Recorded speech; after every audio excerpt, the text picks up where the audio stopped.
Y bueno, justo de los más antiguos que contamos ya con ellos, específicamente en reumatología, son los anti-TNF, también conocidos como inhibidores o bloqueadores del factor de necrosis tumoral. Así que hay que comenzar con el más viejo conocido, que es el infliximab, el cual hasta la fecha sigue siendo por vía intravenosa. Estos son algunos de los nombres comerciales con los que los puedes encontrar. No son los únicos, de hecho actualmente ya hay biocomparables que son exactamente igual de efectivos. Lo que necesitas simplemente saber es que este es un anticuerpo monoclonal, que como su nombre lo dice, es quimérico, el 70% es humano, el resto es de ratón, y algo que pues, contribuye el que sea intravenoso es que permite una concentración más rápida. Y hablando de eso, ¿por qué si se sugiere utilizar el metotrexato? No solamente porque aumenta la concentración o área bajo la curva, es decir, que se mantenga estable más tiempo en plasma, sino que también disminuye la inmunogenicidad, o sea, la respuesta de tu cuerpo contra el anticuerpo, porque al final es una proteína extraña, entonces se puede producir anticuerpos contra anticuerpos monoclonales, que es una de las razones por las cuales puede suceder una falla secundaria al biológico, es decir, alguien que previamente está pues, teniendo una muy buena respuesta y de pronto empezó a deteriorarse. Más o menos su vida media es de 8 a 9.5 días, por eso las primeras dosis se ponen a las 0, 2, 6 y 8 semanas. Se suele comenzar con 3 miligramos por kilogramo, salvo que el reumatólogo con mucha experiencia diga, no, está muy grave, entonces empezamos con 5. Pero siempre se recomienda empezar despacito, la infusión así gradual, sobre todo justo para disminuir el riesgo de reacciones alérgicas. Y cuando no es suficientemente efectiva, puede subirse incluso a más de 10 miligramos por kilogramo, sabiendo que, por supuesto, con esto las infecciones van a ser especialmente más frecuentes. En donde hay evidencia de ser efectivo, digo, por supuesto artritis reumatoide, pero ya casi no se usa en este contexto, se sigue empleando en la enfermedad de Crohn, donde es bastante efectivo, en uveitis recurrente de origen inmunológico, espondilitis anquilosante y artritis psoriásica cuando pues, no se tiene otras opciones. En estas, por cierto, la dosis habitual es de 5 miligramos por kilogramo de peso. Enfatizar especialmente que si en algo ha demostrado ser sumamente útil el infliximab es en la uveitis anterior de origen inmunológico. También hay algunos estudios con lupus en donde incluso se ha visto que mejora tanto la artritis como la glomerulonefritis, pero curiosamente el asunto aquí es que una de las cosas que puede llegar a producir el infliximab es un lupus-like. Entonces, por eso es que se prefiere no emplear y si acaso solamente en casos muy especiales. Y ahora, bueno, tenemos otras opciones, así que pues digamos que esto solo queda en el recuerdo. Ahora pasamos a dos que salieron casi al mismo tiempo, aunque el que más brilló fue adalimumab, mejor conocido como Mira, que ya no es el único, ya existen otras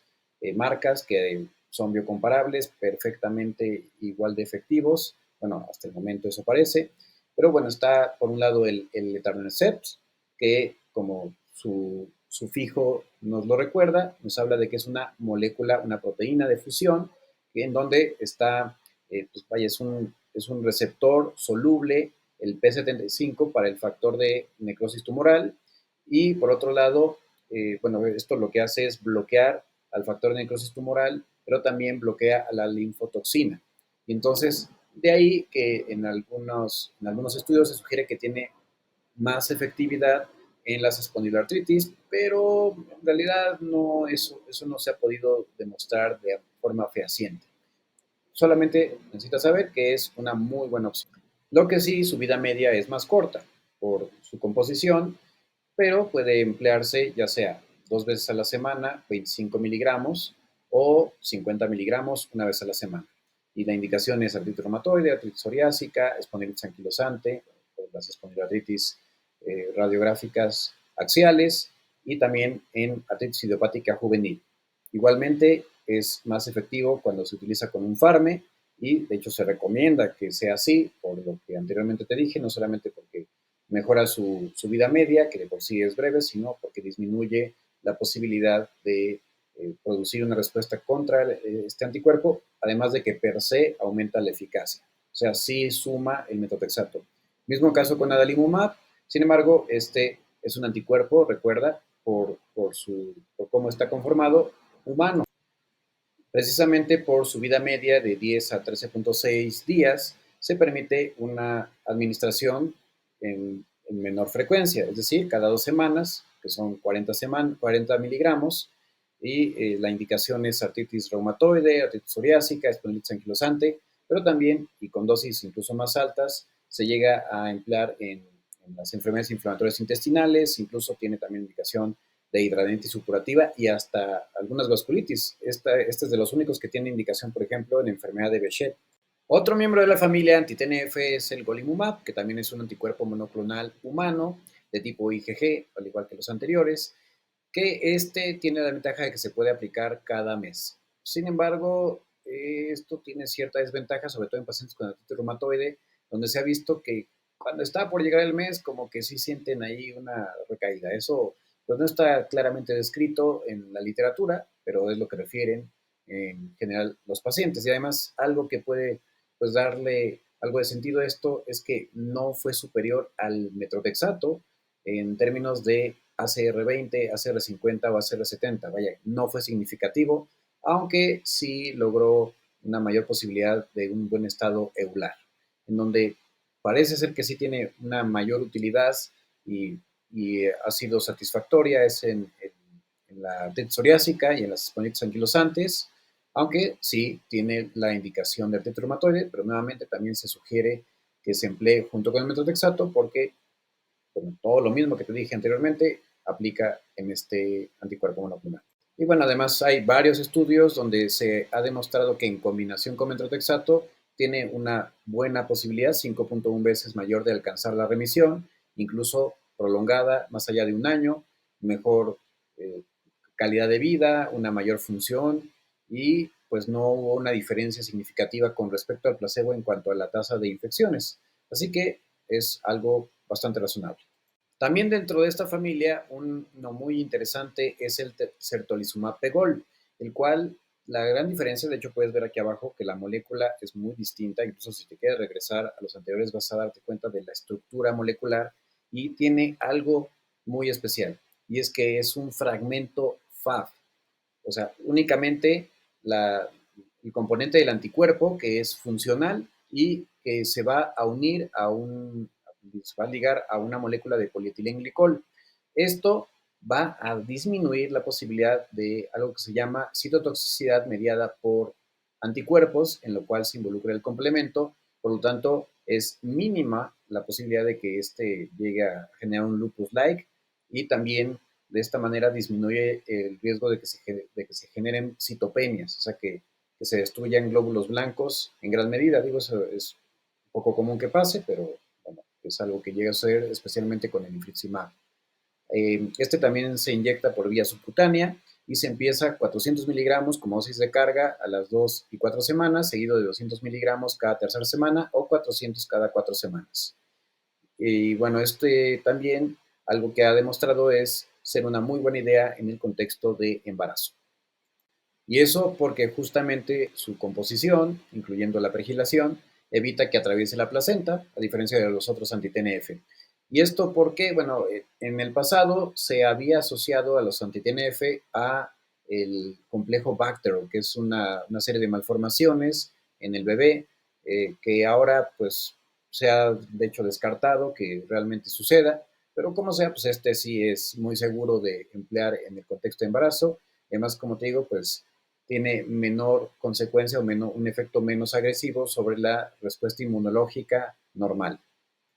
Y si alguien se ha realmente preocupado por apoyar a los pacientes y asegurar mayor seguridad, es indiscutiblemente el laboratorio que desarrolló esta molécula, que es el certolizumab pegol. Y hay bastante evidencia, no solamente de su eficacia y de una muy buena tolerabilidad, sino inclusive de cómo puede responder algún paciente que previamente falló a metotrexato o a otro farme o incluso a un anti-TNF. Para eso sí vale la pena mostrar las gráficas. Justamente aquí podemos ver a 3 brazos, un grupo donde se dio placebo más metotrexato, es decir, un fármaco idéntico al certolizumab, o bueno, no fármaco, sino un dispositivo idéntico al certolizumab, que no era sino simplemente solución salina, otro que era certolizumab 200 miligramos y otro que era de 400 miligramos, y se evaluaron las distintas respuestas, ACR20, 50 y 70. Esos son índices que nosotros empleamos para investigación y básicamente nos habla de 20% de mejoría en una serie de requisitos, 50% en una serie de requisitos y 70% en los mismos, entre los cuales está el conteo de articulaciones dolorosas, conteo de articulaciones inflamadas, reactantes de fase aguda, respuesta global de la enfermedad de acuerdo al criterio del médico y del paciente. Bueno, pues aquí es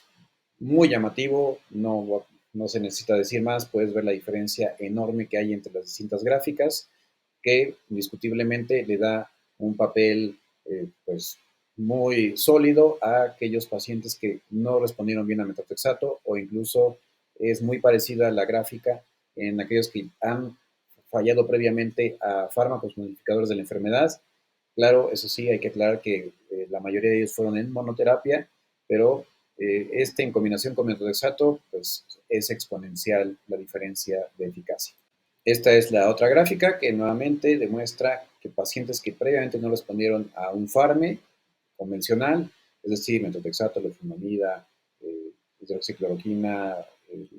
la sulfasalcina, entre otros, pues tienen una muy buena respuesta al certolizumab. Y para concluir la evidencia, los estudios demostraron que, como te decía, no solamente a quienes tuvieron múltiples fallas a farmes, sino incluso quienes tuvieron fallas a otros anti-TNF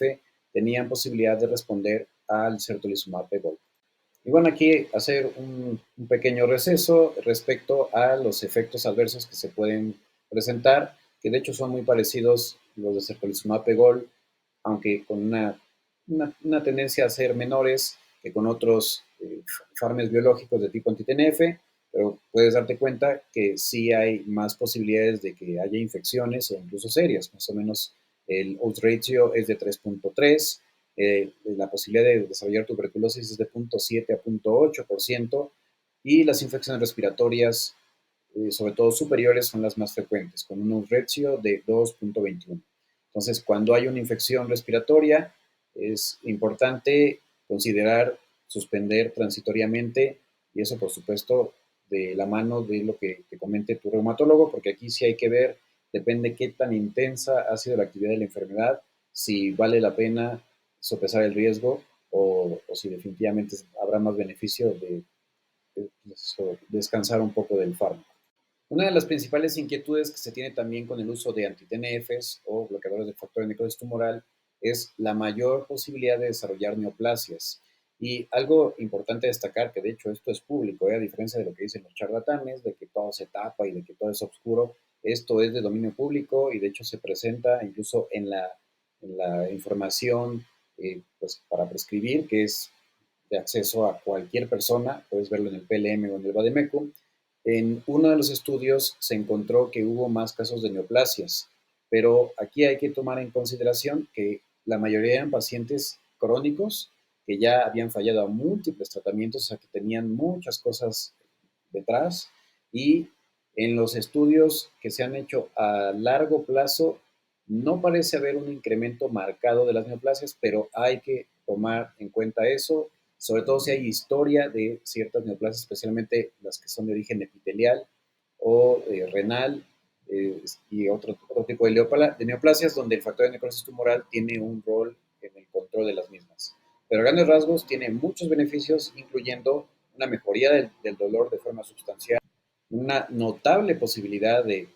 un odds ratio de 3.88, o sea, son casi 3.88 veces de lograr la remisión con respecto a quienes únicamente reciben un farme, en el caso nuevamente de quienes tienen alta actividad de la enfermedad, y también de evitar el deterioro de las articulaciones o el desarrollo de las erosiones.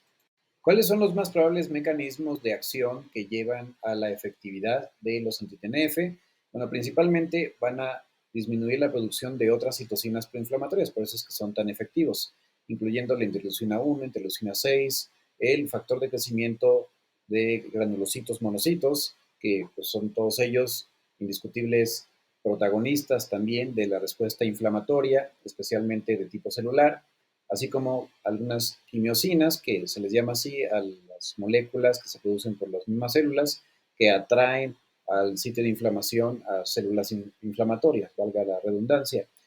De igual manera disminuye la producción de ciertas enzimas degradativas, por ejemplo, las metaloproteinasas, que son las responsables de justo destruir el cartílago y llevar a las consecuencias tan destructivas de las artritis, así como de disminuir otros mediadores de la respuesta inflamatoria, entre ellos la proteína C reactiva. Puede también alterar la función y el tráfico a nivel endotelial, disminuyendo las moléculas de adhesión, porque bueno, cuando hay una respuesta inflamatoria, justamente las células se dan cuenta que están primero circulando por la sangre, pero después cambian su configuración y se, se convierten como una especie de imancitos que se adhieren al endotelio. De ahí que los anti-TNF han demostrado sustancialmente disminuir el riesgo cardiovascular en pacientes con artritis reumatoide y otras enfermedades donde se llegan a emplear, porque disminuye justo la formación de placas de ateroma y el engrosamiento de las arterias, lo que lleva pues, a los eventos vasculares cerebrales y al infarto del miocardio, que justamente es una de las causas más importantes de mortalidad con el tiempo. También modula la respuesta de múltiples niveles celulares, incluyendo la expresión de las moléculas de presentación antigénica y pues justo aumenta la posibilidad de que haya apoptosis de las células activadas o hiperactivas inmunológicas. Eso al menos con todos los que no son el ceftorizumab pegol, el cual el ceftorizumab pegol eso no parece ser que interfiera. Y bueno, disminuye justo la expresión de lo que se llaman selectinas e integrinas, que son esas moléculas de adhesión, como el CAM1, selectina E, la migración de los linfocitos a las zonas inflamadas, que es una de las cosas que también contribuye a que se hinchen las articulaciones y que después se genere pues, ese engrosamiento crónico, y el factor que hace que precisamente el cartílago, que habitualmente es avascular, se vascularice y después se haga sensible. De hecho, lo que hace que te duela la articulación con el frío o con cambios extremos de temperatura, justo una de esas cosas es la vascularidad o la neovascularización, que contribuye a la destrucción y a la neoformación de hueso en donde habitualmente no había. Cosas importantísimas que debes de saber y que seguramente te van a pedir que hagas antes de iniciar un anti-TNF. Siempre se tiene que descartar que haya tuberculosis latente o activa, en cuyo caso se tiene que hacer el tratamiento de erradicación. Si es que está activa y si es latente, se hace un tratamiento de profilaxis. Eso bueno, ¿cómo se investiga? Mediante la prueba de intradermoreacción o PPD, el bacilo de Calmette-Guerin, y también se emplea el cuantiferón. Si una persona vive en una región especialmente endémica o que tiene una alta incidencia y prevalencia de tuberculosis, se recomienda que esto se haga cada año, porque sí puede haber sorpresas, pueden de hecho llegar a desarrollar tuberculosis graves si no se toman esas consideraciones. Pero con estas medidas disminuye un 83%. También es importante descartar la infección crónica por virus de las hepatitis, tanto B como C. Y es importante también monitorear, sobre todo al principio, la biometría hemática, porque como te dije anteriormente, todos los anti-TNF, excepto el certolizumab, pueden producir citopenias. O sea, puede haber incluso una respuesta descomunal que lleve a tu cuerpo a disminuir notablemente la producción de células de los glóbulos blancos. También, por supuesto, las infecciones, sobre todo respiratorias, en una medida gastrointestinales, y está contraindicado en aquellos que tienen historia de enfermedad desmielinizante, como es la esclerosis múltiple o alguna otra, como puede ser algunas variedades del Guillain-Barré. Entonces eso, por supuesto, lo constata tu médico. Y, como te dije, neoplasias, especialmente dependientes del epitelio, bueno, algunas otras en particular. Hoy, como te dije, se ha visto con el seguimiento, con ya todos los años que tenemos de emplearlos, que en realidad es muy pequeña, pero existe esa posibilidad y no hay que hacerla a un lado. ¿Qué consideraciones o precauciones se deben tener en el caso de embarazo y lactancia? Bueno, con lactancia realmente no hay tanto problema. Con el embarazo, como te dije, previamente había sugerencia en algunos estudios observacionales bueno, de consideraciones de algunos médicos que estaba vinculado el uso de anti-TNFs con el desarrollo de este grupo de malformaciones Bacter.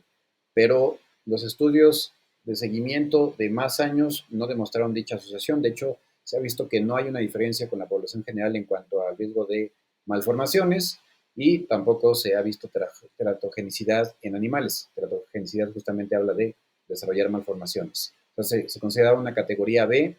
y algo importante es que sí, eso sí, hay cierta afinidad de algunos de ellos por este receptor que se encuentra en la placenta, que es un receptor de FC. Entonces, sí hay una alta difusión con el infliximab, el golimumab y el adalimumab, una moderada con el etanercept, y no hay nada de afinidad, o sea, es mínimo lo que puede llegar a pasar el certolizumab pegol, como te digo. Entonces, pues si hay ese riesgo o si tienes ese nerviosismo, pues la mejor opción en caso de buscar un embarazo es utilizar el certolizumab pegol. Esto es muy importante mencionarlo porque si tú todavía lees bibliografía vieja, puedes encontrarte con que no se sugiere mantener el uso de estos fármacos durante el embarazo, a pesar de que ya la evidencia, como te he dicho, no, en realidad no ha encontrado que haya riesgos durante el desarrollo embrionario o fetal y mucho menos con el sectorizumab pegol. Pero bueno, por eso te lo pongo, simplemente esto es consideración de lo que, para que te des cuenta de que sí se cuidaba mucho la seguridad de las pacientes y también de su descendencia. Igualmente, antes se recomendaba no dar durante la lactancia, pero pues hoy sabemos que no pasa la leche materna, y si acaso es insignificante y no hay ningún problema, se puede perfectamente utilizar. Entonces, aquí de hecho cito los artículos que decían lo antiguo, pero conforme se hizo más estudio y además se tienen tecnologías y hay técnicas mucho más novedosas, se ha visto que no hay ningún problema. Entonces, la segunda bibliografía precisamente nos habla de eso. Recapitulando los efectos adversos que pueden tener los anti-TNF o inhibidores del factor de necrosis tumoral, hay que recordar que principalmente son infecciones, sobre todo respiratorias, de 2.3 a 3 veces, y si estas se presentan, la posibilidad de que sean graves es de 2.1 en comparación con aquellos que recibieron placebo. Puede haber infecciones oportunistas, especialmente tuberculosis o algunas otras que requieren especialmente de estar dentro de la célula, así que sobre todo si hay factores de riesgo hay que considerarlo, es decir, vivir en zonas endémicas o ser cuidador de pacientes de este tipo, etcétera. La malignidad hay que monitorizar y hay que tomar en cuenta que puede haber sobre todo un poquito mayor riesgo de cáncer de piel y de linfoma, aunque como te platiqué previamente, los metaanálisis y los estudios de largo plazo, pues en realidad no han encontrado una diferencia sustancial, y esto sobre todo pasa cuando se reciben por muchos años. Enfermedades desmielinizantes pueden llegar a presentarse y está contraindicadísimo si hay historia de enfermedad desmielinizante. Alteraciones hematológicas, como puede ser disminución de los glóbulos rojos, de las plaquetas, de los glóbulos blancos, es rara, pero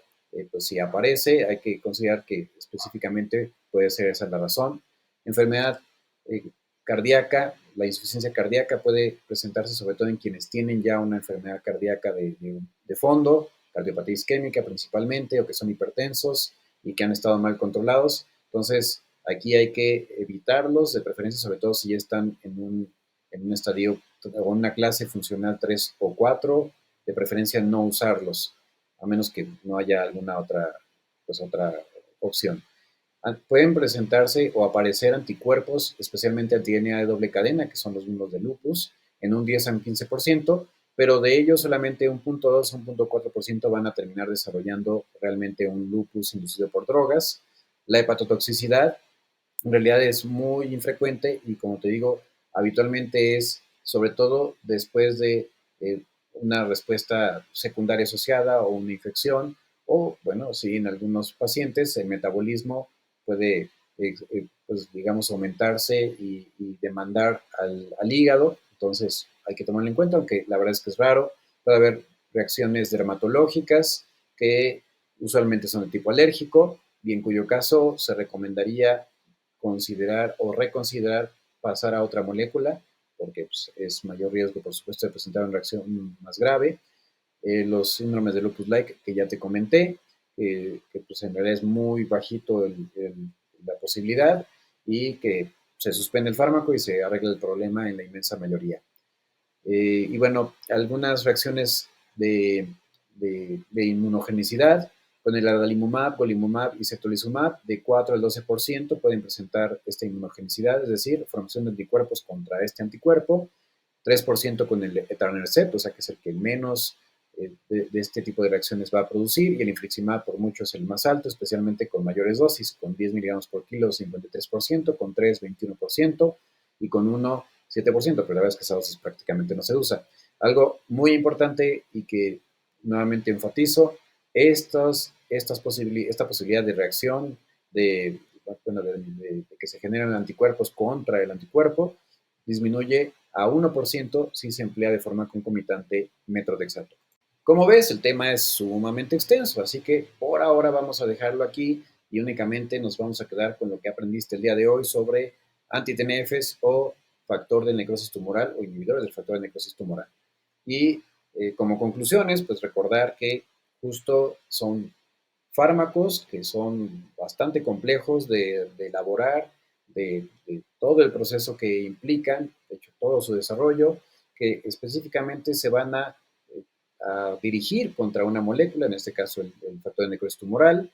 y son efectivos, pero son especialmente más efectivos cuando se emplean con metotrexato y tienen indicaciones como artritis reumatoide, artritis idiopática juvenil y las espondiloartritis, principalmente la